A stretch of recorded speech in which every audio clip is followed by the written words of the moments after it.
বোন, এই নাও তোমার টাকা। কিসের টাকা? তোমার বাবার কাছ থেকে বাকি নিছিলাম। ও আচ্ছা, ঠিক আছে, থাকো। হ্যাঁ, ঠিক আছে ভাইয়া।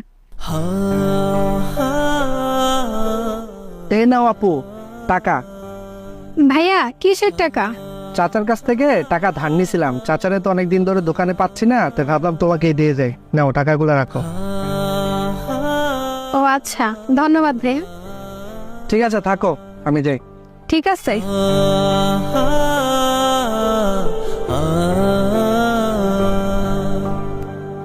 আচ্ছা আপু, আমার বিলটা জানি কত হয়েছে? ভাইয়া আপনি কি কি খাইছেন? একটা চা আর একটা বিস্কিট। একটা চা একটা বিস্কিট, তাহলে আপনার 20 টাকা হয়েছে। 20 টাকা? ও আচ্ছা, ঠিক আছে। আচ্ছা আপু, একটা কথা বলেন তো। জি ভাইয়া বলেন। একটা কথা বলবো, এখানকার মানুষ অনেক সৎ, তাই না? মানে ভাইয়া? মানে এটাই, এখনকার লোক টাকা নিলে তাকে আর খুঁজে পাওয়া যায় না। আর তোমাকে দেখছি লোকে সাইডে এসে টাকা দিয়ে যাচ্ছে। বিষয়টা আমি কিছুই বুঝতেছি না। আপু, আমাকে একটু খুলে বলবা? ও আচ্ছা ভাইয়া, এই কথা জানতে চান? শোনেন তাহলে। ভাইয়া, ওনারা সৎ কিনা জানি না, তবে ওনারা অনেক ভালো মানুষ। সৎ নয়, ভালো মানুষ, ঠিক বুঝলাম না। আরে ভাইয়া, ওনারা আমাকে সাহায্য করতে এসছে। সাহায্য করতেছে?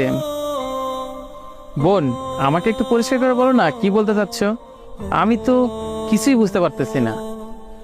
এই দোকানটা আমার বাবা ছিল, কিন্তু আমার বাবা 4-5 মাস ধরে অনেক অসুস্থ। এই যে মানুষগুলো এসেছিল না, এই মানুষগুলো আমার বাবাকে দেখতে এসেছিল যে আমার বাবা কেমন আছে। ওনারা দেখতে এসে বুঝেছে